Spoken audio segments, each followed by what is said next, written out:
Hey everyone, this is Janae. I am live from the Hope Center where the pastor is Pastor Scoggins.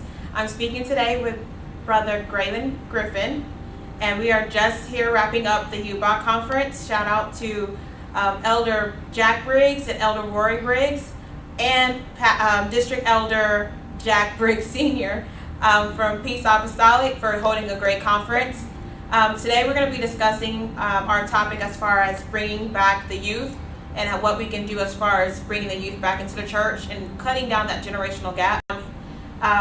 We are here at the Hope Center where Graylin helps out with the youth program and the youth ministry here. So we just want to pick his brain a little bit as far as what he thinks are different things that are going on in the church with the youth and what he's doing here to help the youth program progress as greatly as it is. Of course, you can see this nice little mural behind me, and you know it's awesome. So how are you doing today? I'm doing well. That's good. So I do thank you again for allowing us to come here and interview and discuss, the different topics that are going on as far as the church is concerned. Of course, we're having our Breakthrough Youth Conference, and the topic that, we discuss as far as bringing them back, where is that age gap coming out as far as the church is concerned? Because, you usually have the little bitty ones that come with their parents, and then, after high school, those college kids are gone. Yeah. And that's something that we suffer a lot with, not just in the black church but churches altogether. Right. And so I just wanted to to see what your thoughts were as far as that goes. So where do you believe that this age gap truly comes from? Well, in all honesty, I believe the age gap begins as early as 5th or 6th grade. If you don't have some sort of activity that is for you geared towards students as early as 11 and 12 years old, you can see it in the public school system. Students' interest begins to change. The same is true for the church.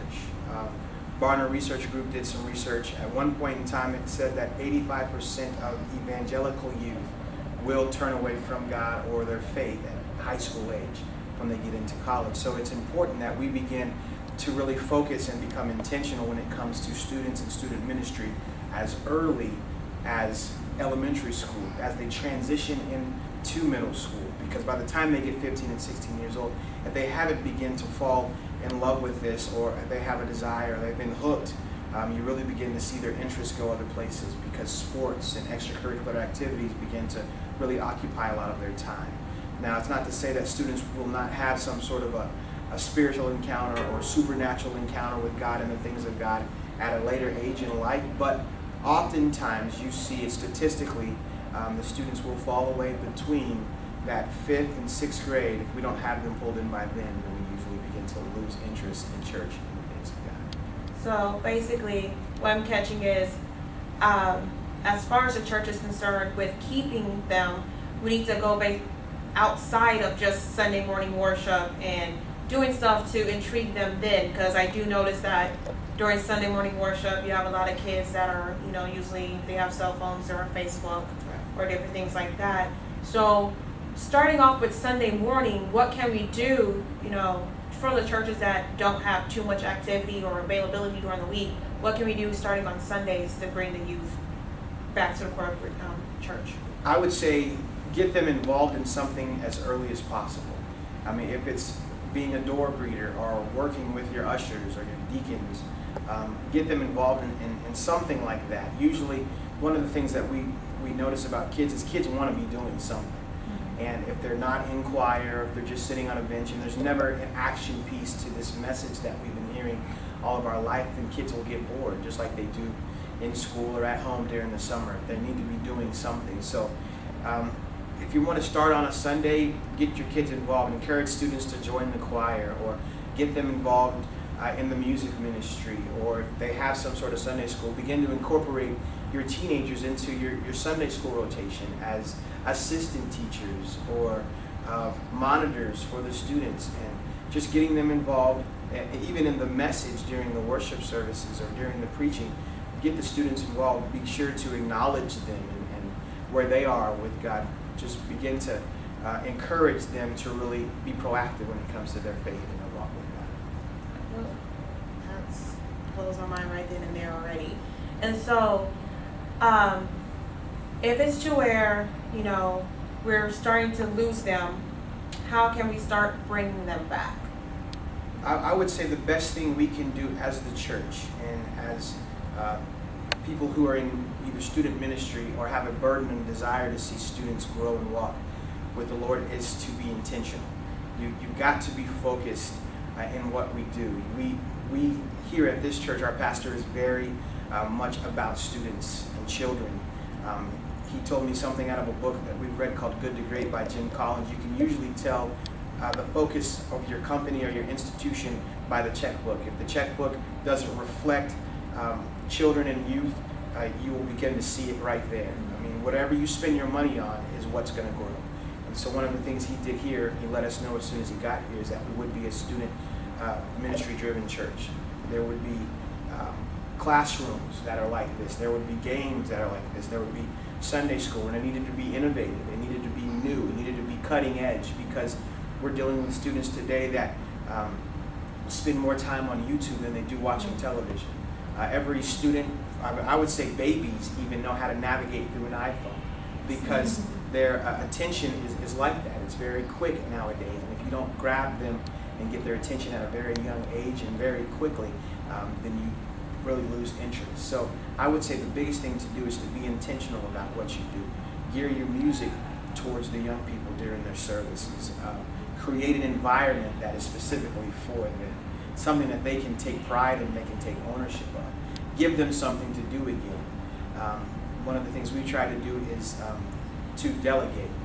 Pass some of these things along. A lot of times the youth pastor, like I did when I first started, I was playing the music, I would go and set up and tear down and then preach the message and all of that stuff, and that's not the way it's supposed to be.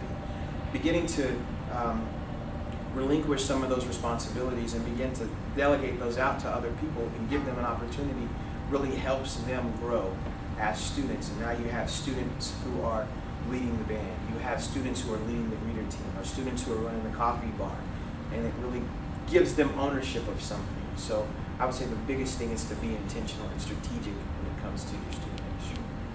And so you are discussing as far as the different game systems and everything like y'all have, because on Saturday evening, I believe, no, Friday evening, excuse me, they had the kids up in the rooms. They were watching VeggieTales, doing Play-Doh. I got to watch as y'all were doing the egg races to where y'all were passing it on. Things like that, most people don't think of that spectrum as far as bringing into church and keeping kids involved into church. So what's the word here? What is the driving point as far as what is your imagination as far as spreading out, like opening the spectrum as far as getting them more active? That's a good question. One of the traps that we can fall into as people who have been in church for a long time, I've been in this pretty much all my life, and we get used to the traditional schedule when it comes to services, and kids are a little bit different. So one thing you have to do is you have to, again, keep them entertained.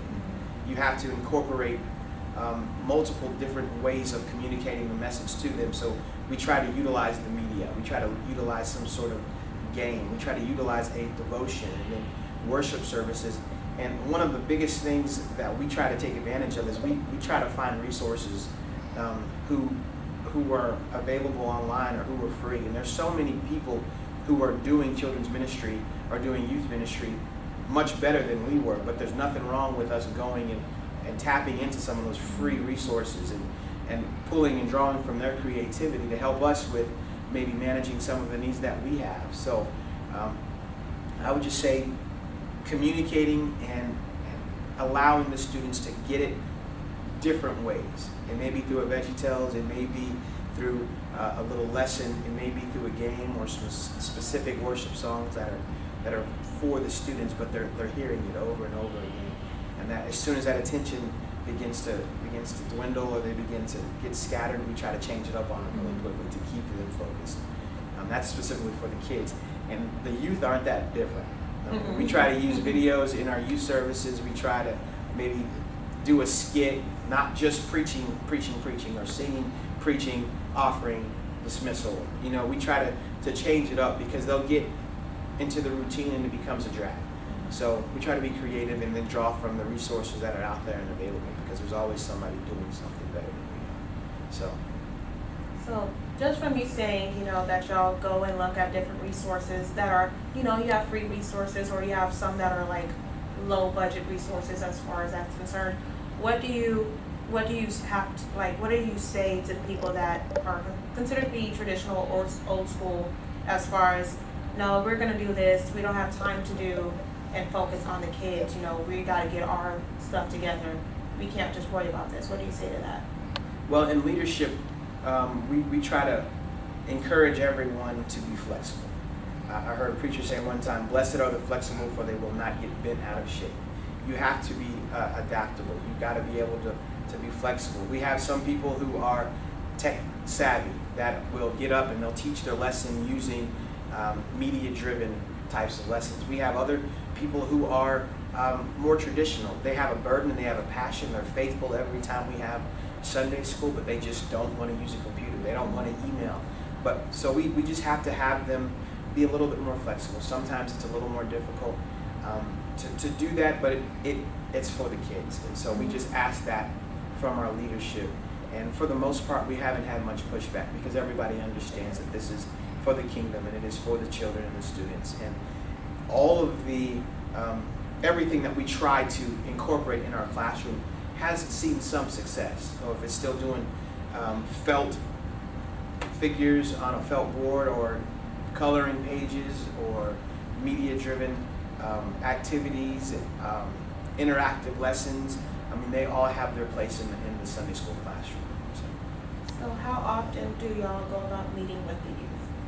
Our youth, we have two specific services that we do. We have our weekly Wednesday night service, which is a part of our Christian education on Wednesday nights, because we don't have Sunday school. So our Sunday school takes place on Wednesday night in what we call our discovery. So our students will meet in a room like this, and it's more of a lesson style. We'll do specific series from either books or online resources that we found, or something that the youth pastors or youth staff have come together and decided we're going to teach a series on this, and we'll meet every Wednesday on a weekly basis in this type of setting. And then we have what we would call our youth service on a Friday night. We usually do it the first Friday of the month. We'll have junior high, high school, and our young adults all come together for a united service with a full worship set, with interactive videos, with some sort of game or game challenge, depending on what we have for that particular night. But we will have a once a month Friday night service as well. So that's our schedule. I know people do it a little bit differently. You just have to really just do what's best for you and your congregation.